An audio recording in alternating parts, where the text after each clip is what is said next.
For most of his life, Ron Howard seemed untouchable, calm, grounded, the rare Hollywood success story who never burned out, never imploded, never lost control. While others collapsed under fame, Ron smiled, worked harder, and kept moving forward. Perfect image, perfect career, no cracks. Or so it appeared. What people never saw were the thoughts he kept buried, the pressure he learned to swallow as a child, the memories he locked away while the world applauded perfection. And after the shocking loss of Rob Reiner, something inside Ron finally shifted. The industry went quiet. Ron didn't. When he started speaking, it wasn't polished Hollywood reflection. It was raw, personal, and heavier than anyone expected. Rob Reiner's loss didn't just bring grief, it brought recognition. It forced Ron Howard to look back at a life built under lights that never turned off, and the quiet cost that followed him every step of the way. Ron Howard was born into the business, but not into comfort. Born in 1954 to working actors Rance Howard and Gene Spiegel, he grew up inside a system that rewarded discipline and punished weakness. Creativity ruled the house, but structure was everything. Long hours, constant uncertainty, love mixed with pressure. Before Ron understood what a camera was, it was already pointed at him. At just 18 months old, he appeared on screen. Childhood didn't pause after that. It disappeared. By the late 1950s, auditions replaced playgrounds, scripts replaced bikes, tutors hovered near rolling cameras. His childhood wasn't cruel, but it wasn't free. Years later, Ron would describe it as a golden cage, safe, protected, but deeply isolating. Then came The Andy Griffith Show. Overnight, 6-year-old Ron became America's kid, the symbol of innocence the boy families trusted. But while audiences laughed, Ron did homework alone in studio rooms, while real childhood drifted past just out of reach.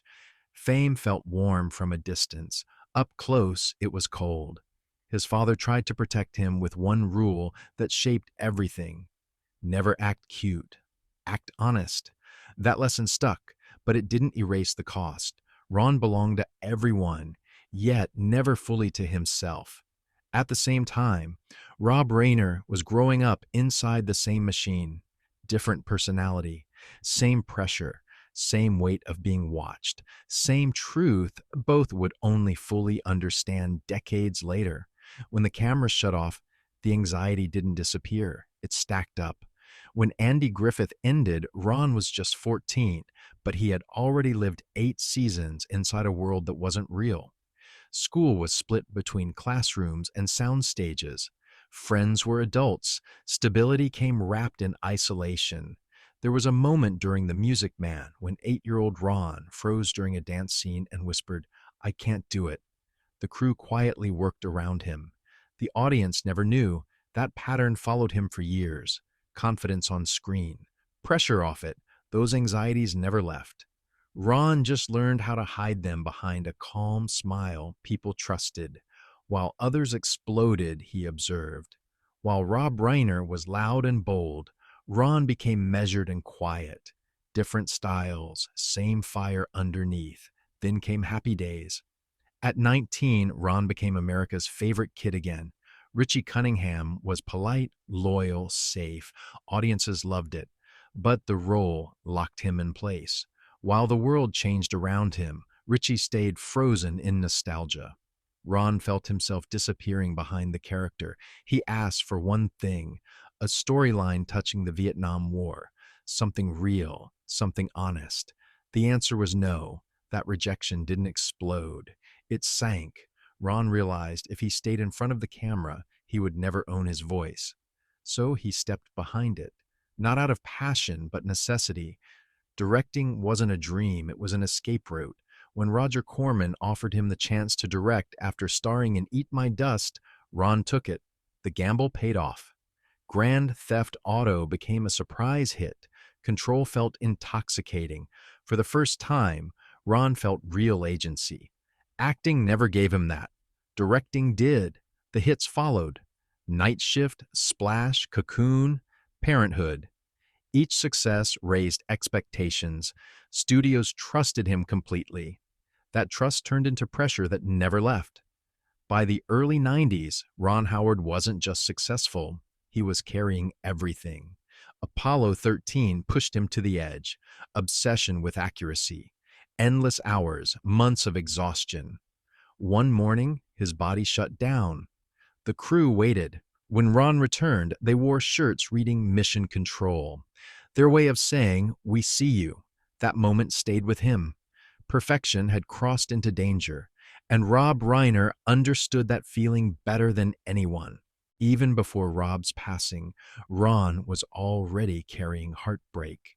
In 1991, his career was soaring, and his family was growing. Then came a 6-month shoot in Ireland.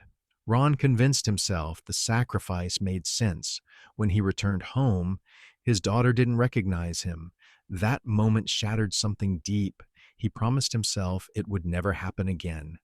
But habits don't disappear easily. Years later, during reshoots for Cinderella Man, the pattern returned.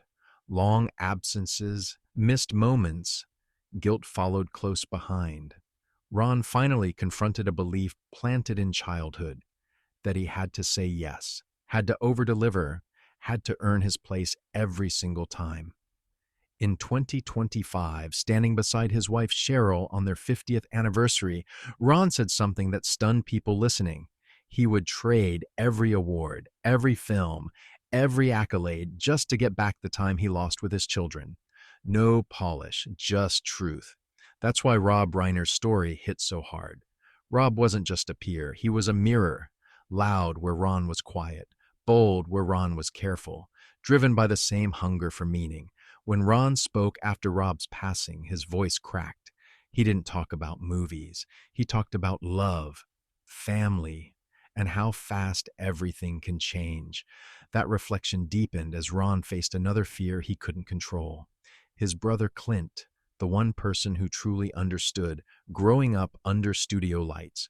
When Clint faced serious health struggles, Ron admitted something he'd never said publicly. He wasn't afraid of failure. He was afraid of loss. That fear changed him. Ron slowed down, turned down projects, stepped back from control. For the first time, presence mattered more than momentum. When asked about Rob Reiner, Ron paused, then said quietly, "We didn't always agree, but he made me better." Maybe I never told him that.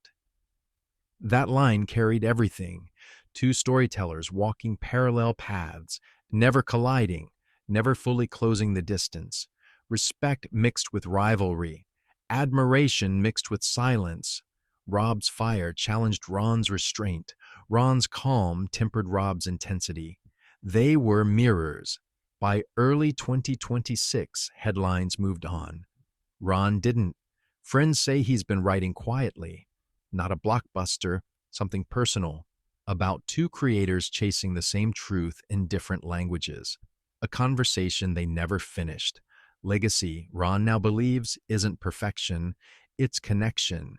And sometimes the people who challenge us most are the ones who understand us best. So what do you think?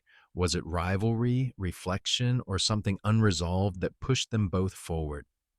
Some stories don't end with the credits. Sometimes that's when they finally make sense.